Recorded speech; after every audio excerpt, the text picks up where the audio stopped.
Боназила, Домня Вастра. Здравствуйте, дорогие подписчики. А сегодня поговорим о старых долларах. Итак, поехали.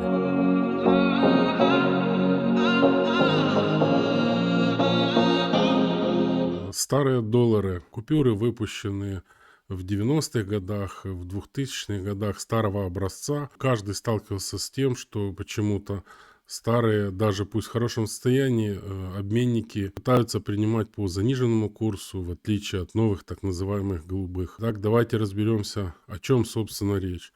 О каких старых купюрах я говорю? Я говорю вот о купюрах вот 100 долларов вот такого образца, 50 долларов еще, где тут фокус, вот, еще вот такого образца. Почему их принимают дешевле, чем вот эти голубые купюры? Доллары старого образца, так называемые зеленые. Почему зеленые? Потому что изначально первые доллары, которые были напечатаны на ФРС, они были зеленые, потому что дешевая краска, износостойкая, ничего другого не было, в общем, поэтому и зеленые. Эти голубые, потому что у них преобладает голубой цвет, плюс это синяя полоса сверху. Почему обменный курс на разного года выпуска, он разный? Кому интересно, будем разбираться. Кому не интересно, я сразу скажу спойлер. Дело в ценообразовании и в спросе предложений. Я продолжу. От чего появляется разная цена? Цена появляется разная из-за спроса и предложения. Спрос и предложение существуют у нас на что? Существует на товар. Вы скажете: стой, стой, стой, Александр, при чем здесь доллары США, товар? А я вам скажу, что доллар США, как сама бумажка физическая, уже давно перестал в мире быть платежным средством. Доллар США стал средством накопления. Вы можете быть с этим не согласны. Но если вы поднимете прессу, начиная, если я не ошибаюсь, с 1961 года, когда была денежная реформа СССР, то вы каждый год найдете статью о крахе доллара и крахе США. Каждый год, по-моему, даже 2 раза в год США должно было разрушиться, доллар должен был упасть. Естественно, этого не случилось. Я вам привел как пример, это не причина того, что доллар стал средством накопления. Малые, большие домохозяйства, частные лица, юридические лица, физические лица. Согласны вы с этим, либо не согласны. Мы все хотим иметь свои накопления в долларах США. Это если брать в общем. Там может быть часть евро, там может быть часть серебра, часть золота. Но номинировано все это в долларах США. Никто вам не будет считать какой-то уважаемой крупной бирже стоимость серебра, предположим, в российских рублях, в украинской гривне, в казахских тенге и так далее, в румынских леях. Никто не будет вам считать. Есть платежное средство, основное платежное средство принимается всеми участниками торгов. Вот отсюда и пошла сила доллара. Еще включается такой момент, называется инфляция на экспорт. Об этом нужно записать отдельное видео, иначе это видео получится слишком длинным и нудным. Если в 2 словах спойлер: физический доллар, находящийся за пределами границы США, не равен 1 к 1 любому доллару, находящемуся на территории США. Почему? Потому что для того, чтобы легализовать доллары условно в США, вы должны оплатить налоги, бла-бла-бла, и, соответственно, чтобы вернуть какую-то сумму, там, 1-2 миллиона долларов в саму территорию внутрь США и начать ее тратить, вам нужно провести определенные операции. Соответственно, вы на этом теряете. Соответственно, внутренний доллар США по самой физике своей, он стоит дороже на те проценты, которые вам нужно потерять. Вот так, если в 2 словах. Почему это происходит? Потому что все те, кто за пределами США пользуются как платежным средством долларом США, те экономики берут на себя часть инфляции, которая таргетируется и продуцируется внутри самой Соединенных Штатов Америки. Вот почему, собственно, в 2 словах США так сильно переживает именно за свою валюту, а не сколько за свою экономику там или нефтедобычу, сколько за свою валюту. Так вот, и не только этот момент, еще куча моментов сделали из доллара не только платежное средство, но и средство накопления, а стал платежным средством товаром. И вот мы плавно подходим к этому моменту. А на товар у нас что есть? На товар у нас есть спрос, предложение, на товар у нас есть цена. Если вы хотите сохранить деньги в физическом в долларе, естественно, вы не будете покупать доллар, который был изготовлен в 96 году, потому что ви теоретически, кажучи українською мовою, наражаєте себе, ну то есть сами берете излишние риски. А вдруг США перестанет принимать доллар, а вдруг банки перестанут и так далее. То есть это вот такое маленькое начало. Потом следующее. Физический доллар США, он поставляется из США.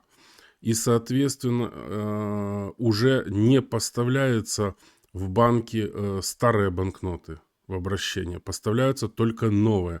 Соответственно, банки уже стараются работать с новыми. Хотя и старые тоже являются платежным средством. Но я вас спрошу людей, которые бежали в разные другие страны и брали с собой, предположим, больше, чем 10 тысяч долларов. Насколько вам легко покласть в банк на свой счет сумму больше 10 тысяч долларов? Вот вам и ответ. У банка миллиард вопросов, а тем более, если это купюры старого образца. Возникает у банка вопрос о происхождении денег. Сами по себе купюры старого образца свидетельствуют о том, что вы когда-то их где-то как-то что-то там, и где-то они у вас лежали. Это не заработанные вами деньги, потому что банкиры тоже понимают, что если вы где-то сейчас заработали эти деньги, вы должны были их обналичить с своего банковского счета, вам должны были выдать купюрами нового образца, не старого. Соответственно, если у вас 300 тысяч долларов старого образца, вопрос, где вы их взяли. То есть вы их хранили, окей, а где вы их взяли? Как вы их заработали? Когда? Месяц назад вранье. Месяц назад вам должны были выдать новыми купюрами. Понимаете? И вот эти все моменты, сюда же накладывается то, что все кубышки, да, по которым там 20 лет, 15 лет, они все тоже в долларах старого образца. Это то, что мы говорим о предложении. Предложение новых купюр, оно ограничено тем, что есть в банке. Предложение старых купюр не ограничено. Это то, что есть в банках, на руках, честных, нечестных дельцов. У них больше всего, естественно, все это хранится в купюрах старого образца. И теперь переходим к следующему моменту, к спросу. Самое главное, если вы едете, предположим, в то же США, ну, я вам советую 300 раз подумать, если у вас семья 4 человека, вы можете официально ввести по устной письменной декларации в районе 10 тысяч евро, 10 тысяч долларов. Ну, сейчас это не суть важно. Так вот, вы получите там свой номер Social Security и захотите покласть деньги на счет. Я вам крайне не рекомендую вот эти все 40 тысяч купюрами старого образца идти в банк и класть. Поверьте, будет миллион вопросов. Да, вы предоставите декларацию на границе, что их везли, все. Но вас банк спросит, а как вы их заработали? Как вы их переместили на территорию США? Вопросов нет. Вы задекларировали красный коридор, все, вопросов нет. Как вы их заработали? Происхождение денег. И вы ничего не скажете. Если вы скажете, я был предпринимателем, вот смотрите, с 2010 года, 15 лет я зарабатывал. Уважаемые, купюры нового образца, если я не ошибаюсь, 2006 или какого там года их начали печатать. Вот тут у меня есть 2009 как минимум, понимаете? Поэтому, уважаемые, если ты с 2010 года 15 лет зарабатывал, ну ты должен был собрать свой капитал в новых банкнотах. И люди, которые работают в банках, их же учат этому, и они знают на 1000 шагов вперед. Подобные проблемы, поверьте, сталкиваются не только в странах бывшего СНГ. Я на днях несколько видео смотрел. Во-первых, почему я этой темой заинтересовался? Потому что в Румынии не приняли купюры до 2009 года образца у иностранцев, но сказали идти в банк, обменник не принял, вообще пошли в банке сказали, без проблем меняем, если у вас есть бюллетень, то есть этот вот, что вы гражданин Румынии. То есть тогда без проблем мы у вас заберем, без всякой комиссии, без всякого всего. Но вот так в обменник пойти, к сожалению, не поменяли. Может быть, это исключительно моя ситуация. И мне не повезло с обменником, не повезло с отделением банка. Но Я столкнулся с этой ситуацией и посмотрел видео, несколько видео на Ютубе. Ну, конечно, люди называются экспертами, несут откровенную чушь в том, что разность курсов связана с тем, что сейчас война между Россией и Украиной, и то люди бежали от войны, у кого мокрые доллары, у кого горелые, ну что-то такую, короче, ересь несут. И что якобы россияне давно не... Вообще политика, что все исчисляется в рублях и доллары вообще не нужны. Ну, то есть люди, многие вообще не понимают, как их обдирают внутренней валютой. И вот якобы наплыв большой старых долларов, ну, чушь откровенную несут, не слушайте это. Впервые вот глобально я столкнулся с этой проблемой, с этим вопросом в Арабских Эмиратах. Если вы знаете, у меня бизнес в Арабских Эмиратах, консалтинговая компания. И там получилась так ситуация, что когда нам нужно было получить сумму, нас спросили, новыми или старыми. И разница была, если я не ошибаюсь, 0,3%. Естественно, я не стал там уточнять, а почему, а что. И когда я спросил клиента, говорю, что, ну, вы извините, но вот ситуация такая.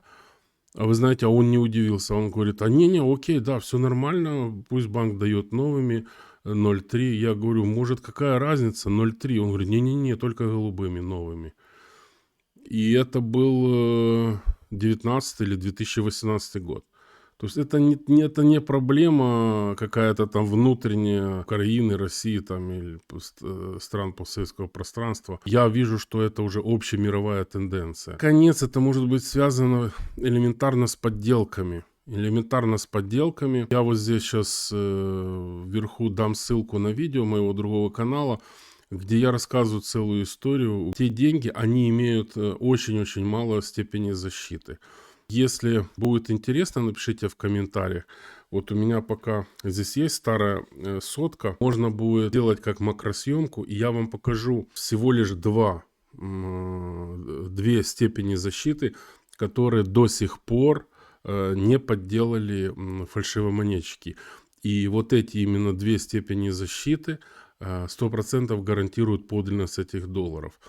Об этом, естественно, знают банки. Это я вам не раскрою секрет Поли Шинеля, просто я вам укажу на них. Люди не все знают просто о них, вот и все. Банкиры знают, очень знают. И все банковские машинки сейчас заточены именно на это. Сразу скажу спойлер. Одна степень защиты связана с принтом, вторая с материалом, из чего изготовлен доллар. Да, у меня, по-моему, есть даже ультрафиолетовая машина, можно будет показать. На этом все. Все, что я хотел рассказать о старых долларах, я вам рассказал. Для наших новых гостей моего канала я рекомендую посмотреть. В декабре месяце я в машине записывал видео о финансовой свободе и так далее. То есть это видео тоже идет как немножко продолжением к предыдущему. И я вот планирую следующее записывать видео. Тоже заспойлерю, я хочу сделать два видео. Первое для тех, кто наконец-то с декабря что-то собрал. Ну и для тех, наверное, кто не собрал, попытаюсь их как-то смотивировать. Все-таки за несколько месяцев можно было бы что-то собрать. В общем, приглашаю вас на свой канал. Подписывайтесь и всего хорошего. Ларри Ведери, папа.